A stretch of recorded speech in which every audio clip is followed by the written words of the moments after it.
Thank you for listening to the Conformed to Christ podcast, where we seek to engage the mind, affect the heart, and call people to follow Christ. My name is George Mays, and sitting across from me is Jay Jones. Hello. And we are back. We're back. So before I'm going to embarrass him, but he doesn't have a camera on him anyway. So before we got started, Larry said, how many mistakes do you think we're going to make before we get this? So far, the answer is 2. Yeah, we had to start over 2 times. We've forgotten how to use all our equipment. Yeah. Well, it's been 2 months. Took a summer break. Yeah. Just to kind of rest. We've been pumping these out for 3 years now? A little over. I guess, yeah. Well, maybe just 2. 2. About 2 and a half. Yeah. About 2 and a half. So we're on our 200th episode, though. I mean, yeah. That's a pretty significant amount of podcast content. Right. You know? Yep. So 200. Well, the 200th episode will be this Friday. Free for All Friday, the 200th episode. So come back for that. No telling what we'll do. Well, now that you said that it's the 200th episode, we're going to have to do something really good. Yeah, I think so. We can't be churning out maybe we just do this mediocre content. Maybe we just do a recap. We call it the Summer of Madness, because there were so many things that happened this summer. Did anything happen? Oh my gosh! Did something happen this summer, Jay? There were so many things that happened this summer. There were so many times that I told you we really need to do a podcast. Yeah. The Summer of Madness. Yeah. Yeah. Well, we'll get into it. Doctor Strange and the Multiverse of Madness came out, but maybe it was a real thing, and we just live in that world. That's what I thought, because everything was crazy. So many crazy things this summer. Right. Yeah. But it's all the same. There's nothing new, George. Nothing new. Well, I guess we can just get right into it. Okay. What do you think? Sure. Got anything to add? Text-driven Tuesday time. No. I've got a friend in Kentucky, and our break actually gave her a chance to catch up on the podcast. She's all caught up. Oh, wow. That's a lot of listening. Yeah, she was still listening to Habakkuk. Okay. But all caught up now. She's all caught up. Mm-hmm. Yep. So did somebody write in and say we need to get a picture or something of you know how they have the Habakkuk pictures where it's like, I'm going to do a new thing that you wouldn't believe if you were told. Did somebody write us? I can't remember. So many things happened. They're like, you need to get a picture of that in the podcast and have it be skulls and smoke and burning buildings and have it hung up in there. Yeah, I don't remember. I don't remember who said that. I don't know. A lot has happened. Yeah. Had somebody message us and check up on us because we didn't have any new podcasts. I guess he was afraid that we'd died or something. Yeah. Yep. All right. Well, we're back. This is we're off to a great start too. This is really quality stuff, Jay. That you gotta warm. We got here. You gotta get going. It's like, you gotta start off on a low walk to get warmed up. And then you can start jogging. Okay. All right. So we're back for Text-driven Tuesday. Okay. Yeah. And it's Ecclesiastes. Yeah. So we're starting the book of Ecclesiastes. You started on Sunday preaching through this, and you've been preparing for this for 3 months? Yeah, I've been reading, studying, trying to outline the book, stuff like that. So yeah. Which is a book some people say can't be outlined. That's encouraging, right? Yeah. Isn't that what you just love to see? Oh, yeah. You open up commentary and this book cannot be outlined. Right. And everyone does a different one. And you're like, yeah, maybe it's true. Yeah. Maybe I shouldn't do this. What am I doing? That thought crossed my mind a few times. You,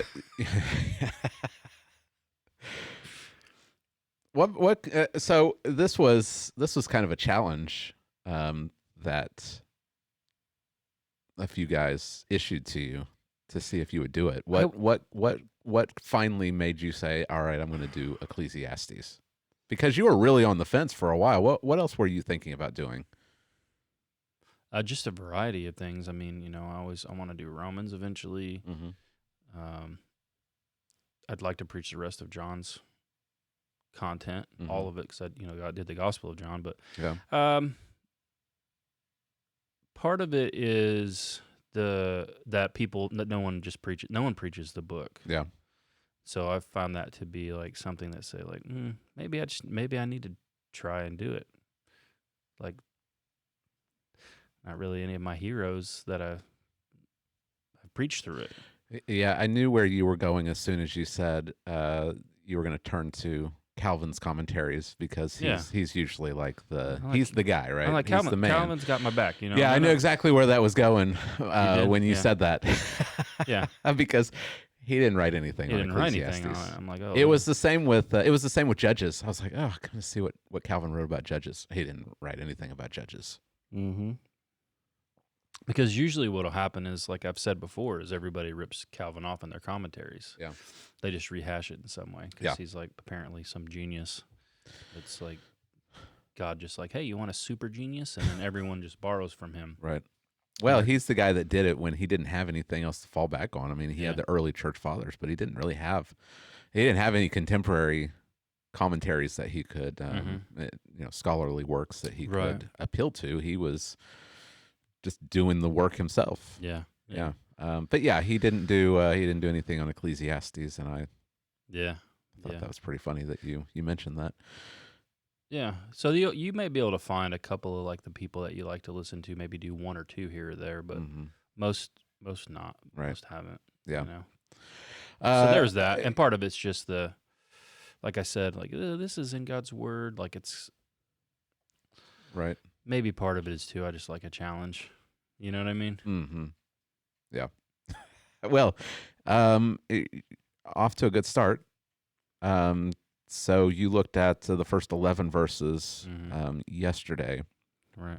And I'm going to try to read my notes. I thought the sermon was so good that I was going to write in my Bible your points. But yesterday I must have gotten shampoo in my eye. Oh no! In my left eye, and it was burning all day yesterday. Your eye still kind of looks. My eye still is not feeling great. It feels a lot better than it did yesterday. Yesterday, I just wanted to keep it closed. George, you use some potent shampoo, I guess. I don't know what the deal was. I've never had this happen before. So anyway, I was trying to just get through basic outlines so that we could talk about it today. Yeah. But I thought your outline was very clear, very helpful. I saw it all in the text. I'm going to go back and probably write some stuff actually in my Bible to help me. But I wasn't able to do it yesterday because I could barely keep your eye open. I could barely do anything yesterday. And of course, yesterday was the day I was teaching a exploring membership class, and then I was doing confession of sin, and I had to do scripture reading, which we're starting the book of Matthew. And then you have community group. Philip gave me the genealogy to read through, so I was reading through the genealogy and trying to keep my eyes open so I could see what I was reading. No community group yesterday. I went home and rested your eye. I ran out of the church. You should go try to rinse it out. Just put it under the faucet. Turn the faucet on. Just let it. Yeah. Oh, I've that water. I've done all of it. It does feel a lot better. I can see. It's not like I can't see out of it. Just a little irritated. But I thought it was a good outline. I think we're off to a good start. But before we read the text, there's a couple of things, preliminary things that are good for us to know before we actually hear the word. So first is this is a different genre than. I mean, you did the Gospel of John, you did Prophet Habakkuk. Now you're going to Ecclesiastes. What is the genre of Ecclesiastes, and what is that? What makes it so challenging? Yeah, it's wisdom literature, and wisdom literature kind of is presented. I mean, it's what it is. You're trying to gain wisdom. So how can I learn knowledge and wisdom about God's world and how to live in God's world? And it gives you kind of general principles of what will happen in God's world. So if I live according to God's ways in God's world, pretend God is like a computer engineer, right? And he's written this code and things are to function a certain way. Well, if I step outside that code, my computer like breaks. Right. So this is wisdom literature, and it's in principle, like it's in general. Now Ecclesiastes is interesting because Proverbs is wisdom literature as well, which is probably the one people are most familiar with. You got Proverbs, Job, Ecclesiastes, Song of Solomon. You're probably most familiar with Proverbs if you're listening. So Proverbs will say things like, train up a child in the way he should go, and when he is old, he will not depart from it. Everybody's like favorite parenting verse, right? Right? Right. Ecclesiastes will say, train up your child in the way he should go, and yeah, it might happen. It might work, but also he might rebel and bring shame to your family. Right. Like he's the guy who's like, yeah, but like that's like that's what I feel like Ecclesiastes does. Yeah. He'll give you a lot of the exceptions. Okay. So you'll one guy said Ecclesiastes is like a holy skepticism. He doesn't want you to be skeptical of God. I think we'll see this will come up as we move through. He wants you to be skeptical of the world. And if people try to give you like certainties about the way things will always go in the world. Okay. And it, as we'll see, that's meant to do something to you. Okay. So interesting. Who wrote Ecclesiastes? So people debate this all the time today. If you read or listen to modern people today, they'll get into this whole debate about who wrote it. I just take it at face value. Verse 1 says, this is the words of the preacher, the son of David, king of Jerusalem. That only fits one person. That fits Solomon. Okay. And that's been the interpretation of pretty much everyone in church history till modern times. Okay. So I would take that. Especially, we come from the Reformed tradition, and so coming out of the Protestant Reformation, this is a view of everybody. Yeah.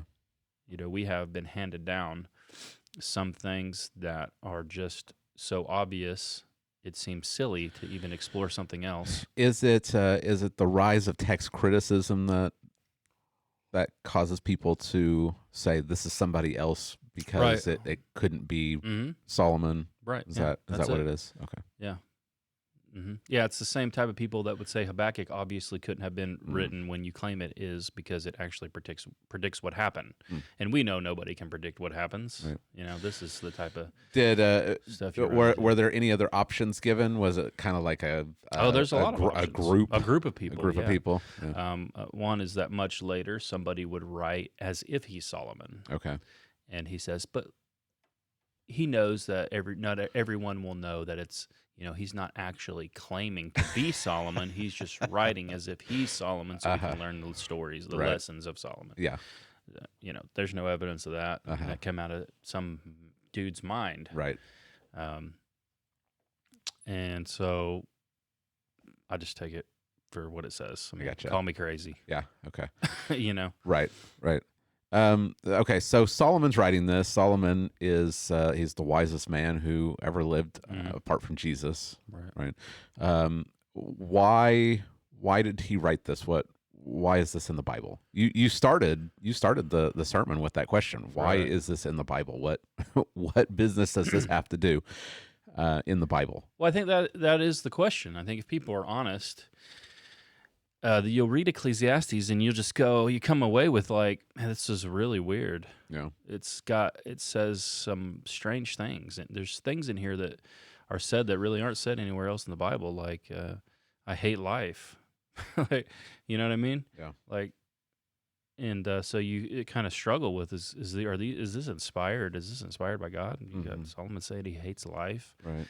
And then one that's really interesting is a dead man's happier than a live man, but happier than both is the one who's never been born. And I'm summarizing that, but you read this stuff and you're like, this is interesting and like weird. I don't know how I feel about this, but somehow as you read through it, I think people feel as if it speaks directly to them. You know what I mean? So you're kind of torn. But people will go to it. Even people that aren't maybe believers will go to it. We've had a friend before, and ask him like, what are you reading? Like, oh, I just started reading Ecclesiastes. Like, what? Like, you don't go to church, you don't read the Bible. That's the book that you were drawn to. Yeah. Strange. Right. So we kind of grapple with this book, and it's difficult, and it says strange things, but yet somehow it does actually minister to you. I think it really does. You'll read it, and God through the Spirit actually does minister to you, but we don't know what to do with it, so we don't visit it that often. It's kind of a neglected book of the Bible. Yeah. You You said something that I thought was really great. You said that this is probably one of the most evangelistic books in the Bible. That gets to the purpose. Yeah. And at first, you may not get it. You're like, how could this be an evangelistic book? But I think that's actually what the whole book is. Well, there are portions of it, as we'll see, that are wisdom literature, like more in line with a traditional wisdom literature, where he's telling you some very practically good things. And there are those elements of it. But even that serves as, in the general scheme of things, the general thrust of it is like an evangelistic bent. And we don't often think about that, but I think when you really get it, you'll see it. Yeah. And what he's doing, what Solomon does, is he examines, the key word is life under the sun. It repeatedly comes up. So he's examining, what is life like here in the material world on a horizontal level? And that's really the key to understanding the book, isn't it? This phrase, under the sun. Right. Because when people, we're going to read it in just a second, and people look at it and they're like, this is a real downer. Right. But I think once you understand that under the sun is the key, the key phrase, that it unlocks the meaning of the book for us. Right. Yeah. There are repeated phrases that are used all throughout here. Vanity, obviously, we'll talk about that in a second. Chasing the wind, but life under the sun. So life under the sun, today we call that secular materialism, because we have philosophers and things, and we're advanced. But Solomon calls that life under the sun. Here's what life is like if you live life apart from God. Like, you live like all there is what's in front of you in the material world. We call it the horizontal plane. Yeah. It could be an atheist or an agnostic, or it could just be somebody who lives their life with little to no regard to God whatsoever. God's like an afterthought. You know what I mean? Yeah. They could be someone who believes that there is a God, or maybe even someone today in our world that would identify as a Christian, because at one time at church they gave their life to Christ, but they live their life as if he has nothing to do with it. They live in the horizontal plane. Right. Life under the sun, with little to no regard to God whatsoever. And Solomon says, all right, we're going to take a trip, and I'm going to explain and expose to you completely what life is like in the material world, lived as if God's not important at all. Okay.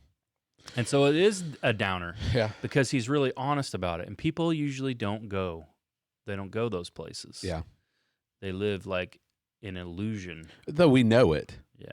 Like we know that what he's saying is true. Yeah. We just don't like to think about it.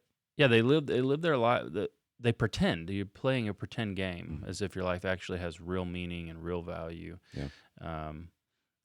Nobody lives consistently with this. If you do, you're going to go to some really depressing, dark places. Right. Yeah. Well, we have some church members. Their son actually repented and trusted in Christ after reading Ecclesiastes. Yeah, he's right. That's right. Because he saw it for what it was. Like he understood the book, and he said, "This is me." Yeah, he was like, How does this book know about me?" Right. And he's like said, went to one of his friends, like, "You read this." Like, it's talking about like your life, like how. Right. And that's one of the things I think that becomes a reality, is that this book is timelessly relevant. All the Bible's timelessly relevant, but cross-culturally timelessly relevant, because it's just so interesting that God has given a book that so exposes. Most of the Bible is very, very, we'll say, theocentric, to use a theological term, right? It's God-centric. This book is very man-centric. Okay. Like, it's like, I'll give you a book that's going to explore the darkest recesses of your being. Right. The things you don't ever talk to anybody about. I'm going to give you a book that's going to put it on page exactly what you think and what you feel. Yeah. When you just are, it's just you alone with your thoughts. Okay. And so, the Roman senator could stumble back at 2,000 years ago, could read this, doesn't know who Yahweh is, doesn't know about the covenants, doesn't know anything about Hebrew culture. He could read this book and go, this book just like, how does God, this God of this Bible, know me? And the same thing would happen today to anybody, like our member's son, or some rich Hollywood guy could read this book and he could be like, this book describes my life. Right. How? Yeah. And it's also interesting to think that the book is, one of the weird aspects of it is no mention of any of the patriarchs, no mention of the covenants. There's not really any explicit teaching about God, though there is teaching about God in here.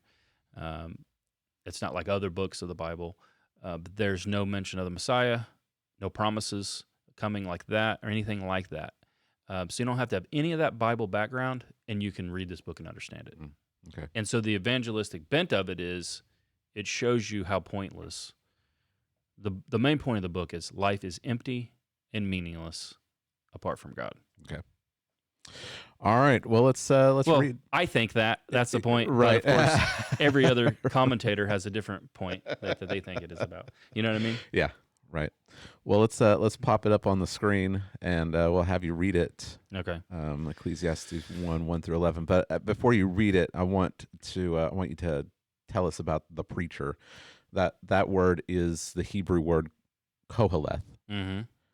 But in the Greek is Ecclesiastes. Okay. The name of the book. The name of the book. Yeah. Right.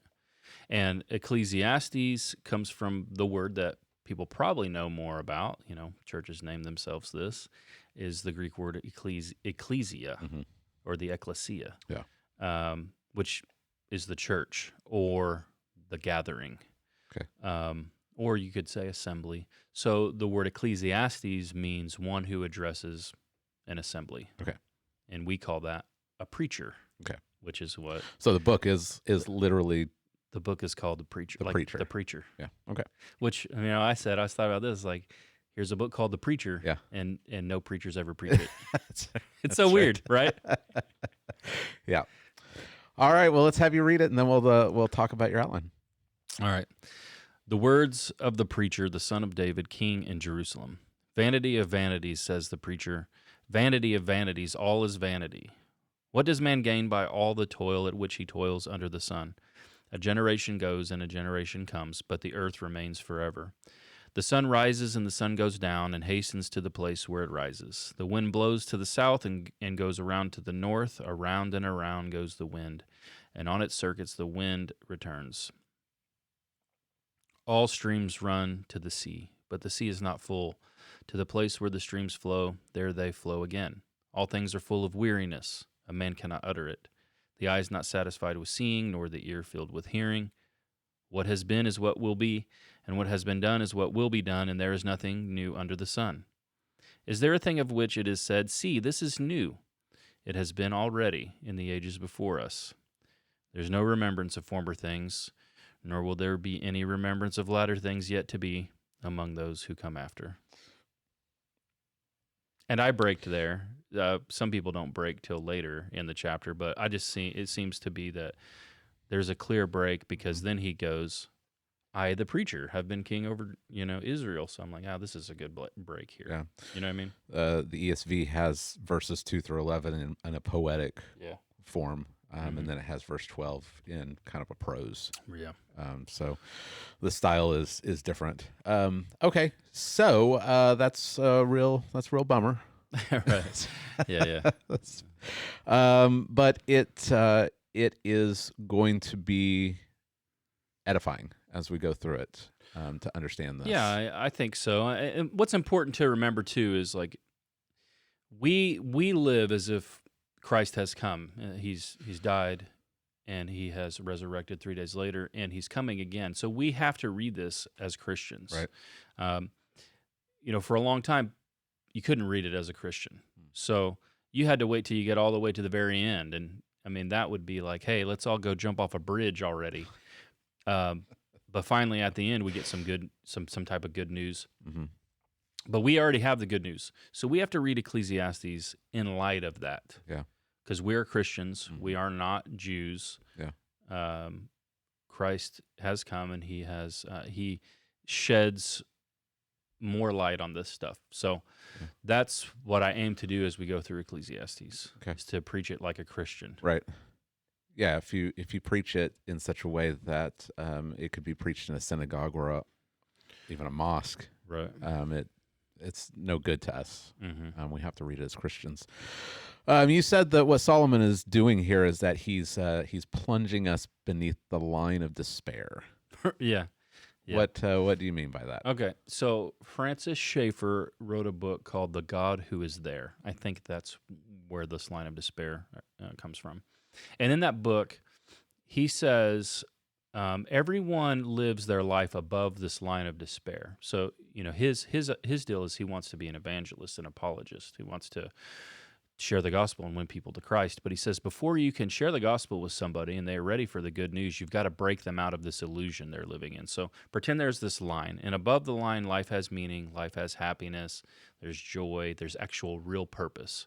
So the atheist and the agnostic, the secular materialist, even the person who believes there's such a thing as a God but lives as if he doesn't really exist, everyone lives above that line.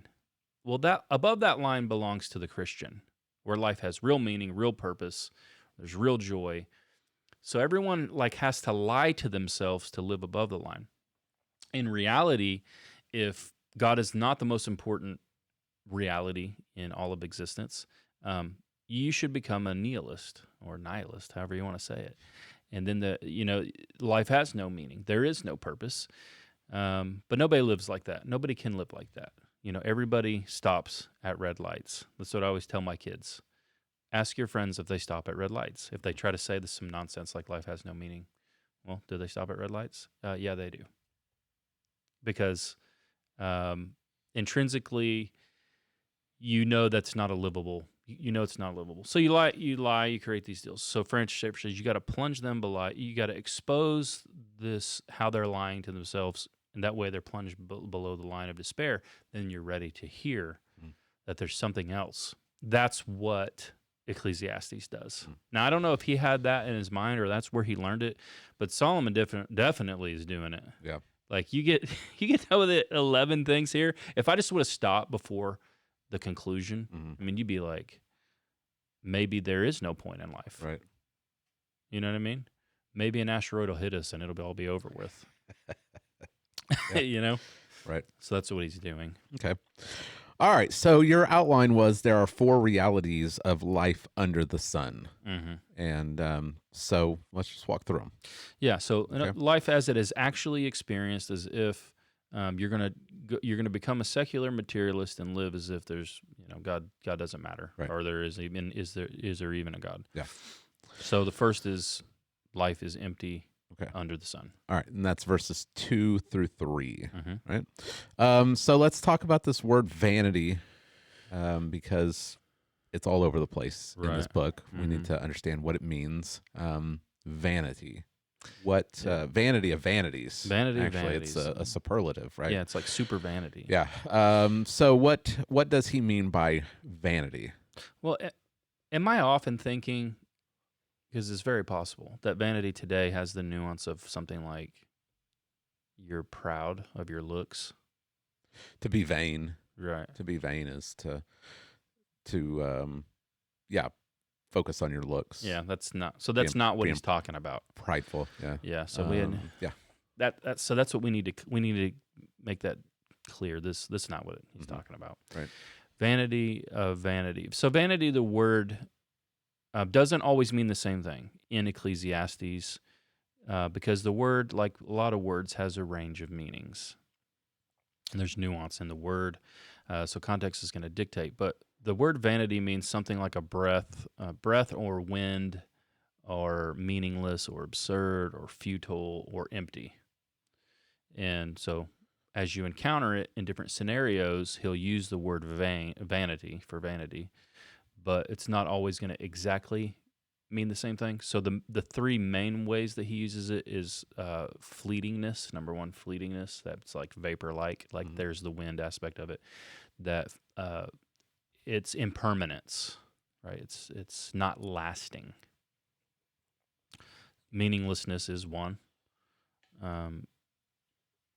And then the third is incomprehensible. And I mean, it's vain is still used. It still has that meaning. Right. If you do something in vain, right?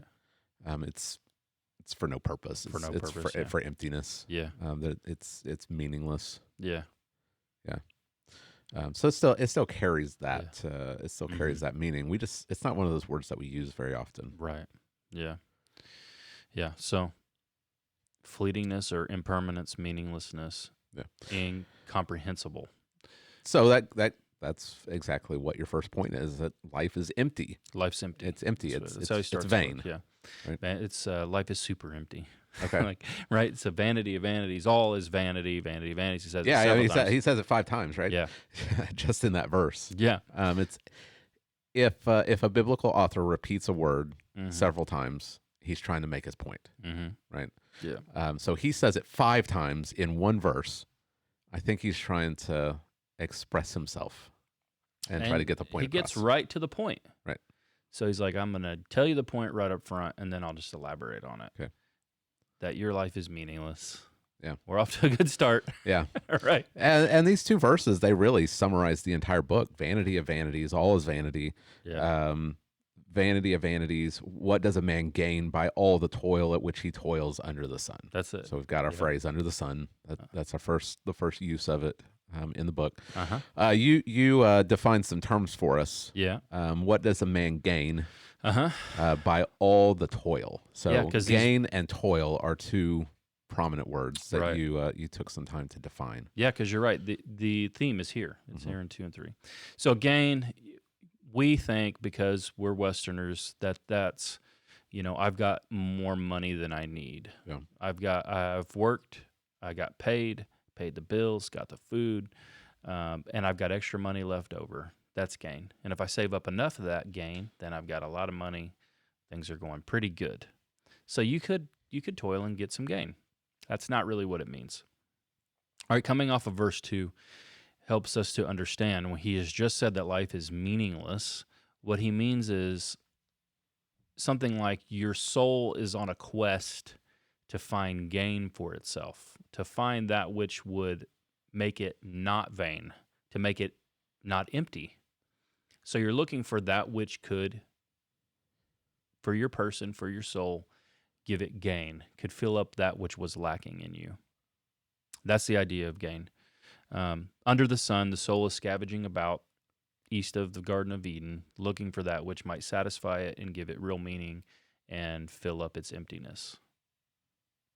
And so he's asking it in this question, what does a man gain for all his toil under the sun? Yeah, I was trying to see if it's the same word that Jesus uses in the New Testament.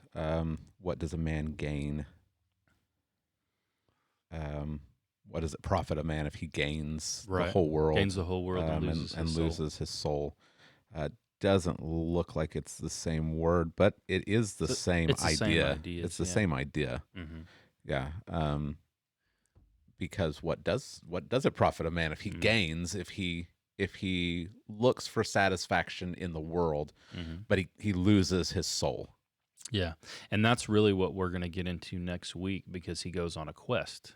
He's like, let me take you on a journey. Okay. And what we talk about here in the intro, he's going to lay out categories. Like there's certain categories that people have always gone down for this quest. And he says, I went down them. Let me take you with me so you don't have to. Yeah. And it's really interesting. Okay. So imagine having all the money in the world and all the power in the world to be able to do whatever you want. That's what he does. Yeah. That's what we'll see. So he's toiling under the sun. Yeah. And he doesn't gain anything toil, because everything's vanity. Everything's empty. Toil's like work, but with suffering involved. Right. It's pre-fall, or it's not pre-fall work. Pre-fall work, I don't think was toil. Yeah. Toil's what happens after the fall. Right. By the sweat of your brow, you're going to work the earth. But it's not just work. It's any activity to which you are seeking and striving to find something that's going to fill up this emptiness. Right. So it's a rhetorical question. Yeah. In light of verse 2, verse 3 is a rhetorical question. And the answer is, a man gains nothing. Right. And he'll repeatedly tell us this. And he'll find nothing. Through the book, right? Okay, so life is empty. The second reality is that life under the sun is repetitive and weary. Yeah. The key verse here is verse 8. Everything is full of weariness. But to emphasize what he's just said in 2 and 3, 4 through 11, he kind of takes you on this. Let me show you things from the created order in creation that are just always nonstop repetition. No matter what man does, they cannot alter these realities. The sun is going to go up and down. Or first the generations. The generation of men, there's life, there's birth, there's life, there's death. A generation comes, a generation goes. But the earth's permanent, right? So your impermanence, but it's on this repetition. There's a generation born, generation dies. Generation born, generation dies. And the earth remains. Then he gives the, after that, he moves on to the sun. The sun goes up, the sun goes down. The sun goes up, the sun goes down, right? You look at the same sun he looked at. Right. And then, it just goes back forever, and it'll go on forever. The sun goes up, the sun goes down. It never changes. The wind blows, comes back around from where it went, and it just keeps going. And then there's the water cycles. The streams flow into rivers flow into the sea isn't full somehow, and the streams, the water goes back to the source of the streams, and then here we go again. We're just continuing on again in this endless repetition. Yeah. And I think really anybody can identify with, there is a type of grind to the world's repetition that does make you weary and tired. I think most people can identify with that. I use the illustration of the guy who gets up for PT in the morning, but it's, that's an illustration that from my own experience, but everybody's got theirs. You fall out of bed at 5 o'clock in the morning, put on your uniform, you stare at yourself in the mirror, half asleep, and you got to shave, and you think, here we go again. It's 35 degrees outside, the wind's blowing, and I got to go to formation, and then it'll be there the next morning and the next. For me also, someone else has to be identified with this. There's just never-ending dishes to be done. Yeah. Right? Uh-huh. And everybody hates doing dishes. If you're really weird, maybe you like dishes. You can come over to my house. There's extra to be done. But someone will make dinner, and, your wife comes home. She cooks dinner, and it's awesome dinner. And then there's dishes to be done. Right. Nobody wants to do them. But there'll be more dishes tomorrow. Mm-hmm. So don't worry. You get to do it all over again. Yeah. Yeah, we all understand this. If you work a 8 to 5 job throughout the week, you wake up, you go to work, you come home, go to sleep, wake up, go to work again, and it's just the cycle. Even if you like your job, and it still is repetitive, and people still gripe about it. Like, they still understand the repetitive weariness of it all. It's all the same. And it just is the same over and over and over again. You make the same drive to and from work. We all understand it. Yeah, for sure. Yeah. And like I said, even if you enjoy your job, and I like being at home and having dinner and eating, but still, like, the stuff it can wear you down. Mowing your yard. The grass. What are we doing this for? Right. The grass just grows. We mow it, and it grows again. Uh-huh. And it's just the weariness of it all. Yeah. Yeah. So he has a good way of just bringing this out, that there's just a weariness to the world. Then he gives kind of some pictures from the eye, like the eye. Your eye's never satisfied with seeing, and you might think, well, that's silly, but it's a good illustration. Mm-hmm. You never go, I've seen enough. Right. Shut them off. I've Yeah. seen it all. Uh-huh. Like, no, you're gonna keep hearing. Same thing. Keep saying. You're gonna keep hearing. You're never gonna be tired of hearing. Mm-hmm. And that's this endless repetition. This redundancy is part of the reminder that there is a meaningless to all of this. I think our culture nowadays is feeling this a lot more than maybe our grandparents' generation. Mm-hmm. Though it's not, maybe it's more pronounced because you see people hopping between jobs all the time. Mm-hmm. I mean, people are always, they get a job, they've got it for a couple of years, and then they're looking for something new. Our grandparents, they got a job and they just stuck it out for, 40, 50 years. Yeah, yeah. And they weren't just hopping around. Right. They planted themselves in one town, one job, and that's just where they live their life. It's true. Whereas our generation and the younger generations, they're just always hopping around. They're always looking for something because they're looking for something to satisfy them that's not going to satisfy them. Their job is not going to satisfy them. Where they live is not going to satisfy them because you can go to a different job and the grass is always greener on the other side, right? Yeah. the next job is it's going to be the one that and then you get to that place me. and you realize, it's just the same stuff. There's a boss here too that I've got coworkers that still are annoying. Yeah, I remember when I went out to California, to LA, to go to work on my doctoral degree, how exciting it was at first. Yeah, so exciting to be in Southern California. How long did that last before it wore? The weather was super nice. Well, it lasted maybe like a couple of trips, and then I remember coming back on like the third trip, and even at first you're like, "Oh, this is super awesome!" Like I'm gonna learn from John MacArthur. I'm gonna learn from Sinclair Ferguson, like all these guys that you love, Steve Lawson. By the third trip out, I'm like, yeah, that's him. The celebrity status kind of wears off. Yeah. You're like, hey, can hang around and talk to him after?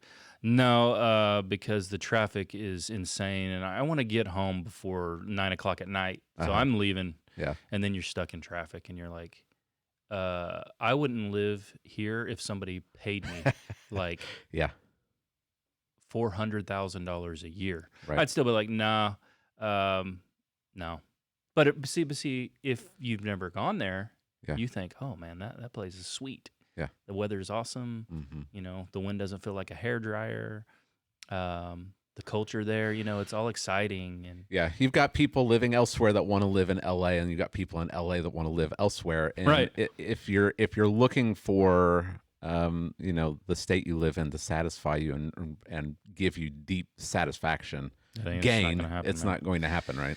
Yeah, and this is what this repetitive cycle, this stuff exposes to you. It's teaching you something, and what it's showing you is that you can't search for an escape from the futility of it all, because the created order itself has been subjected to the same futility that you are. Yeah, we're living post Genesis 3. The world is cursed, just like man has been cursed after the fall. And Paul tells us this in Romans, that the earth has been subjected to futility. And it too is eagerly longing the resurrection, the return of Christ, so that it can be set free from this bondage that it's been, it's in bondage, and it's looking to be set free.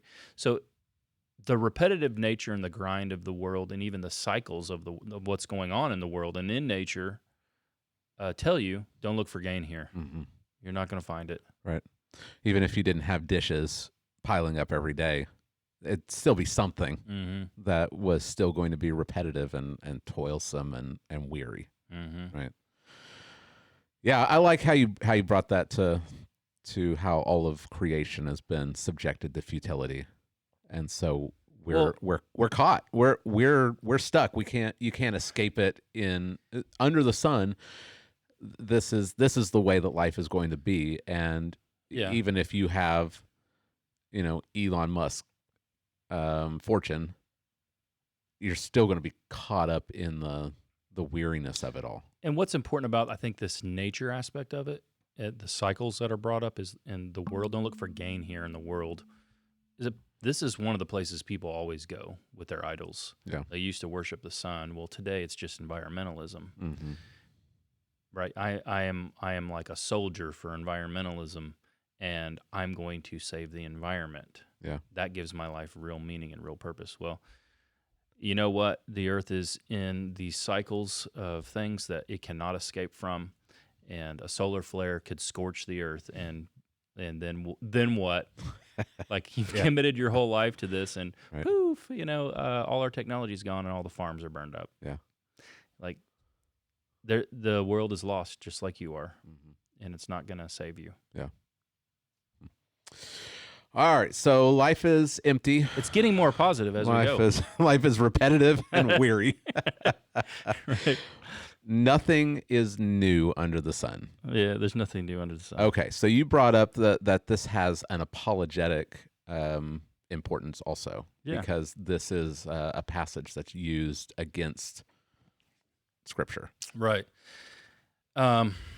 Because people will say this is so obviously just on its face a nonsense statement. Even if you are a Christian and you're believing and you're trying to understand Ecclesiastes, a passage like this can be difficult. Mm-hmm. Like there's nothing new under the sun, and we look and we're like, Solomon didn't have this. Right. He didn't have a cell phone. So he wasn't talking in the microphones recording a podcast, right? Right. Probably because he was wise. He was wiser than he was wise enough to know not to do it.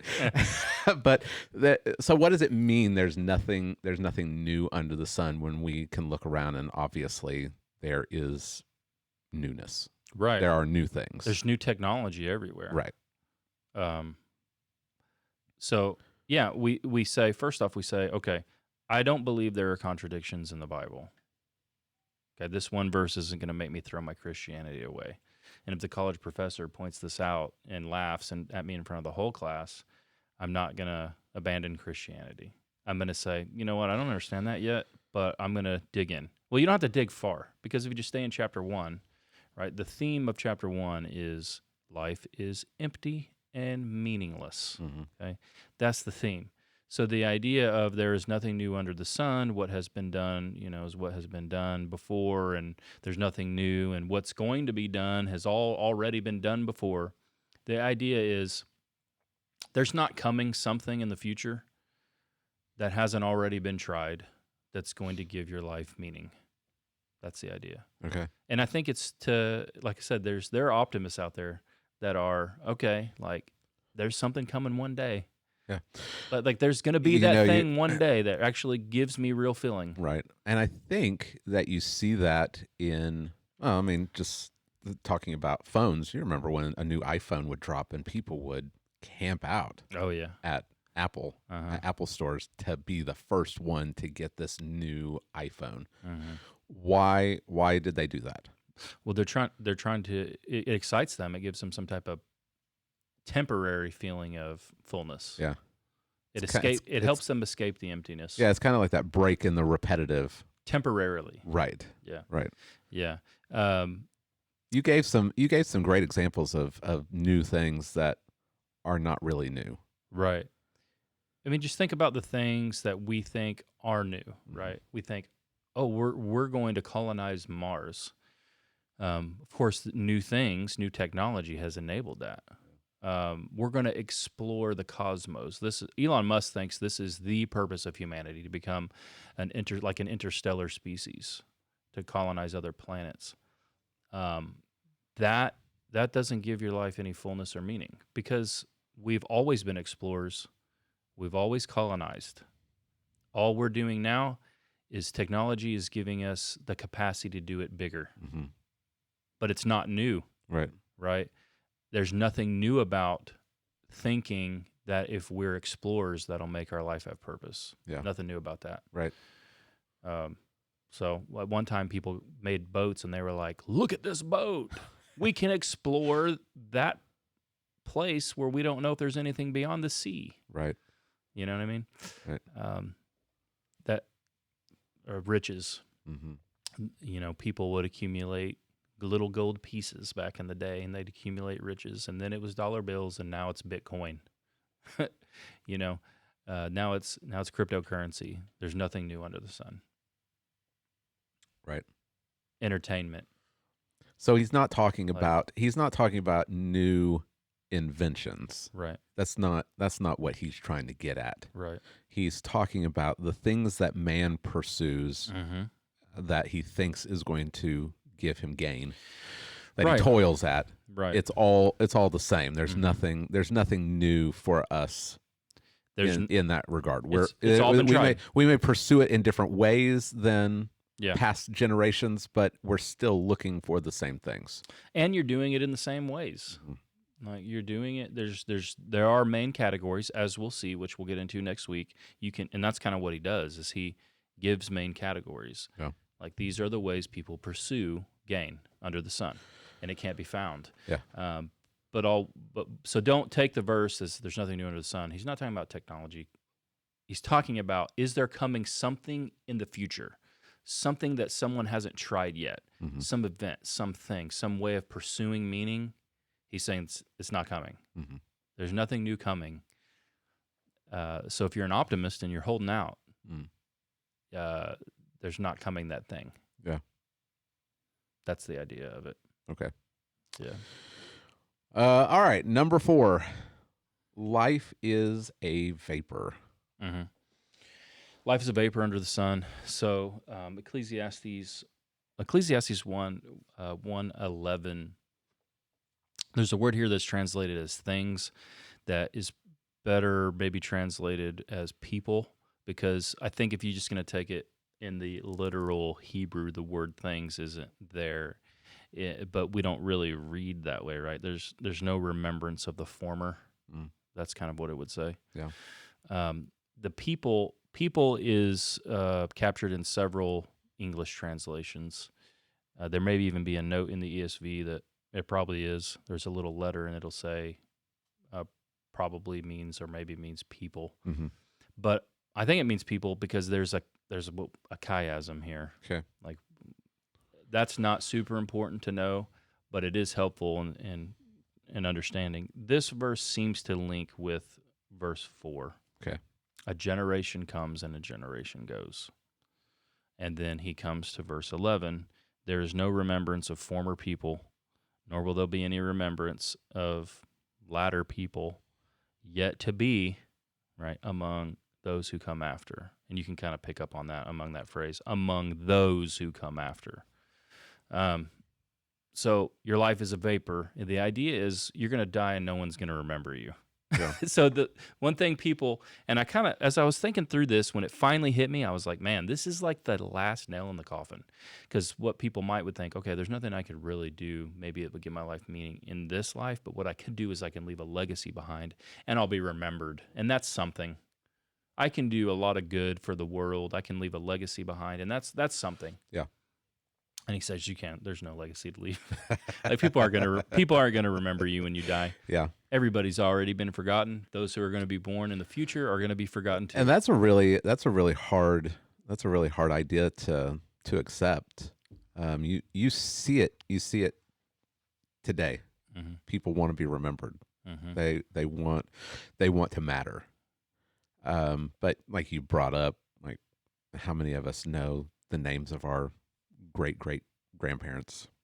No, we don't, and they're our family members, right? Yeah, like we don't know them. Even if you can do some research and find out who they were and some facts about them, you don't know them, and you don't remember them. Right. You can research them, and you gave the example of Julius Caesar. Yeah. I try to bring up, like, what's the one thing somebody could say, well, this person's remembered. Right. He's the most famous man maybe ever to live. Yeah. Julius Caesar. And you can, pick somebody. Yeah. Pick somebody in American history that is super famous. Martin Luther King Jr. Like, we don't really know him. We know about him. Yeah. We can Google him and research him and write papers. People write books on him, but is he known? Right. Is he known? Family members may remember him if they were close to him, but Right. and we're talking what, 60 years? Yeah. Yeah. In another 60 years, no one will remember him. No one remember him. Yeah. Right. No one remembers Julius Caesar. And so if that's the case for these, these mega famous guys, what's that going to mean for us? Yeah. Yeah. No one will remember. Someone's going to stumble upon this podcast on YouTube, 50 years from now. And, who are these yahoos? Yeah. No one's going to remember. No one's going to remember. Our kids will remember us. Our grandkids, if we live long enough, our grandkids will know us. But their children, our great grandchildren, they won't remember us. They won't even know our names. Right. Yeah. So yeah, you can't look to that to give your life meaning. Yeah. It's like your life's like a sandcastle. Like I said, Julius Caesar built the most intricate sandcastle ever, his empire, but it all gets washed away. Yeah. The earth continues on. The tide's coming in, the waves are coming in, and it's getting washed away. Right. So you literally will be forgotten when you die. You like that? It's very encouraging, right, George? Yeah, so life is empty, it's repetitive and weary, there's nothing new under the sun. Life is a vapor. Your life's a vapor. I mean, this is taken from the New Testament, James. This is how James says it. Yeah. You're like somebody's exhalation. Yeah. And this is the point where you say every head bowed, yeah, right, every eye closed. See you next week. Right. Yeah, see you next week. So this is a real bummer. You can see how this would,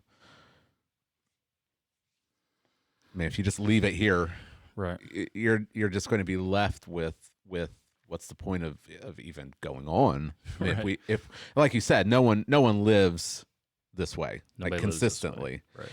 Right. Can't.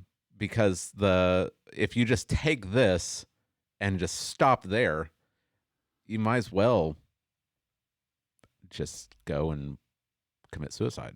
Right. Because it's all absurd. Yeah. It's all meaningless. Yeah. Like I said, it doesn't matter if the sun explodes right. and we all die. Yeah. Right now, it wouldn't matter.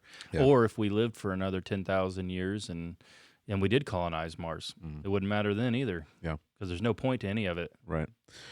But that's not Solomon's point. Solomon's point is not to get people to read it and go away and dress all in black and just wait to die. What do we do with this?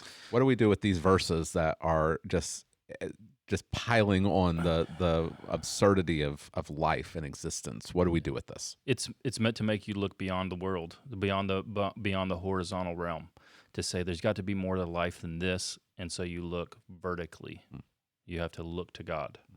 That's the idea. Now you'd have to drudge your way through all the way to the end to get there, and he'll tell you all the different ways and things you could try, but we have to take a break. So there's nothing new under the sun, and so what I just said was there was one time when there was something new under the sun. Yeah, and I think it fits perfectly because if you have to look beyond this horizontal plane, and then you find that the one time there was something new under the sun is when this other plane of existence, God's plane, invaded our realm.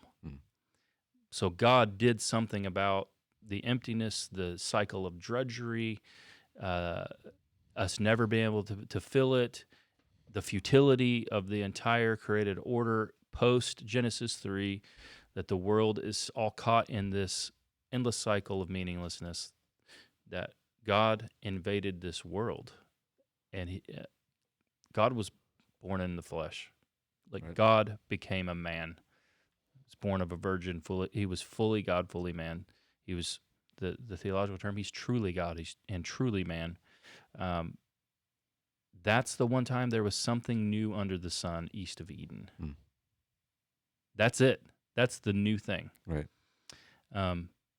That incarnation, the incarnation of Christ, and this is the center point of the new covenant, which God does promise in the Old Testament. We get even the word new, the new covenant, gets at this, that Christ is the beginning of this new, as we'll see, this of what God is doing, the newness of what God is doing in the world.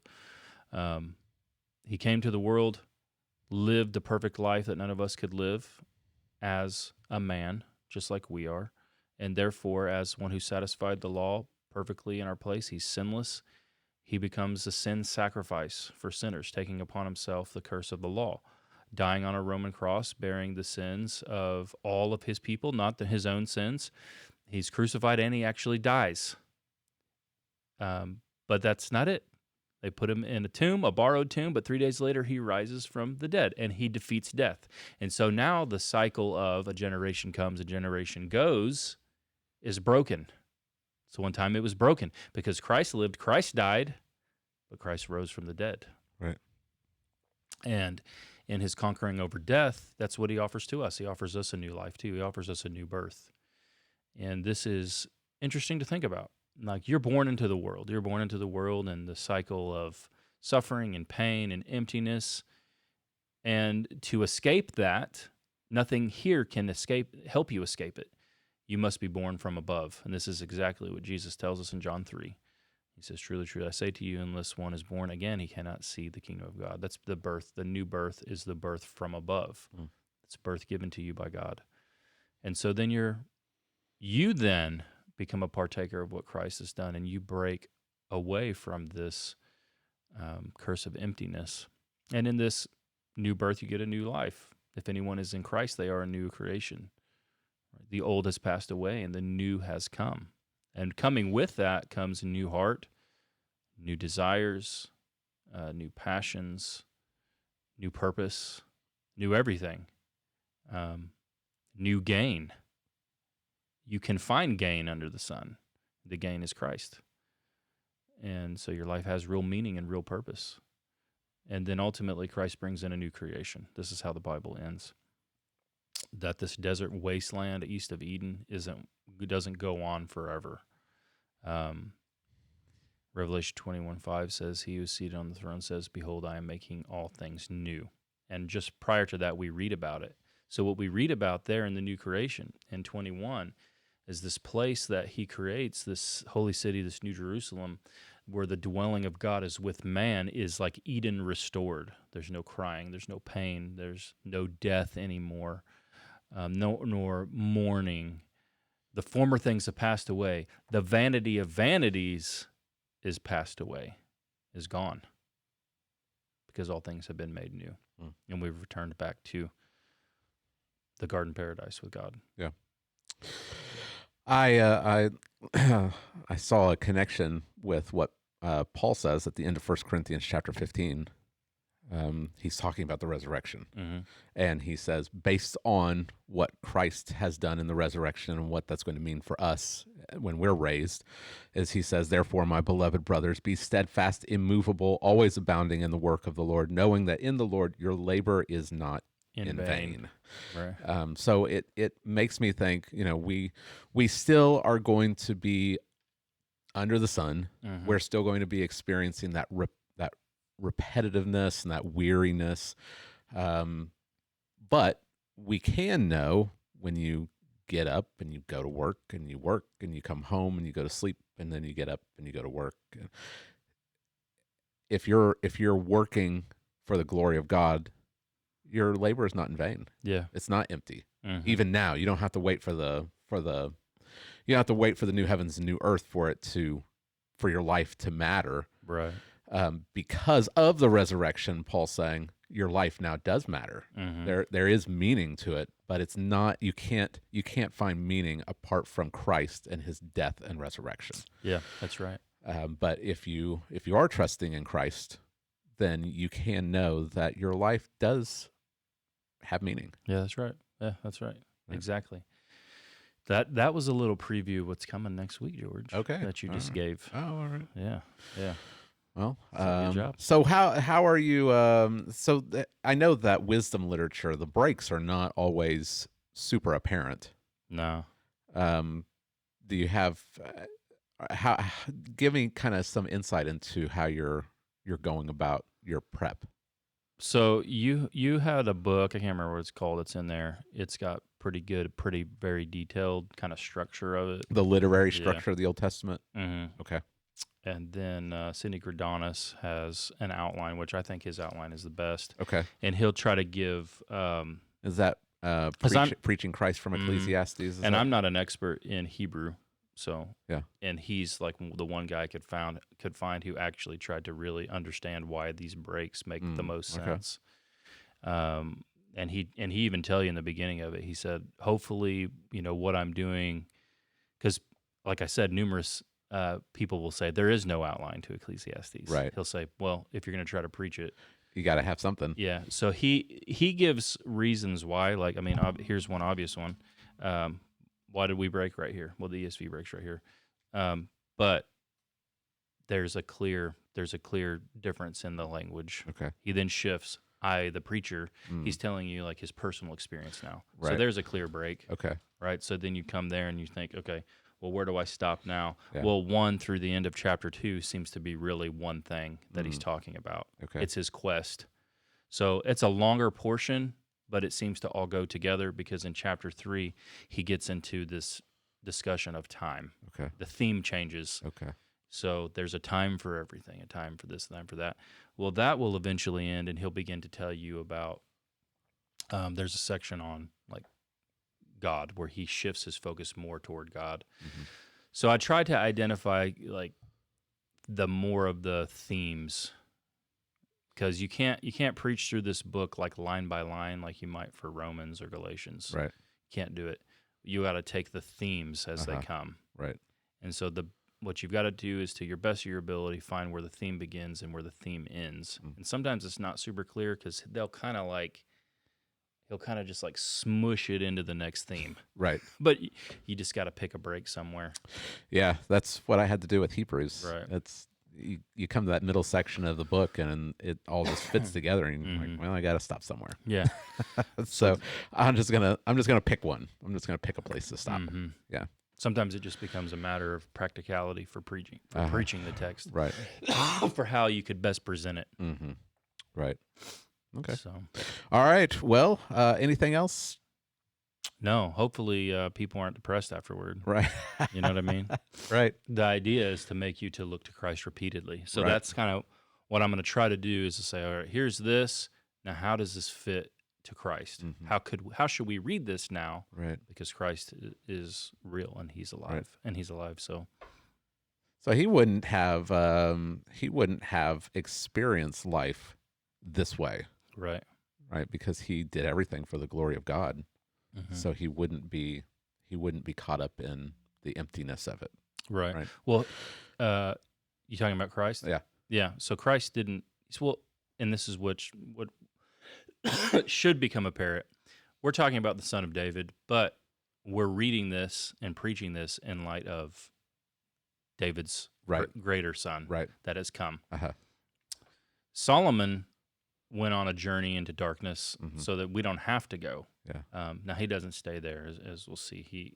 There's light at the end of the tunnel, even for him. Yeah. But he goes on a real, I don't know what you would call it. What do you call it? He goes on a real Charlie Sheen cocaine-induced pleasure-seeking. I did not see that coming, Jay. Pleasure-seeking journey, and comes out the other end alive. I'm not sure Charlie Sheen will survive, but Solomon survived. So Charlie Sheen someone passed Ecclesiastes over to him. Right. Yeah. Yeah. Well, with that being said, we always know how to shut this thing down, don't we, Jay? Yeah. All right. Well, thanks for joining us today for our Text-Driven Tuesday. We are back, and we're trying to hit that groove. So hopefully this has been beneficial as we've started the book of Ecclesiastes. Go back and read it. Read this section and think about how Jay has broken down this passage and what it means in light of the life, death, resurrection, and glorification of Christ. We'll be back Friday for Free for All Friday. Hope that you will join us. And if you found this beneficial, please like, share, subscribe, and we will see you next time.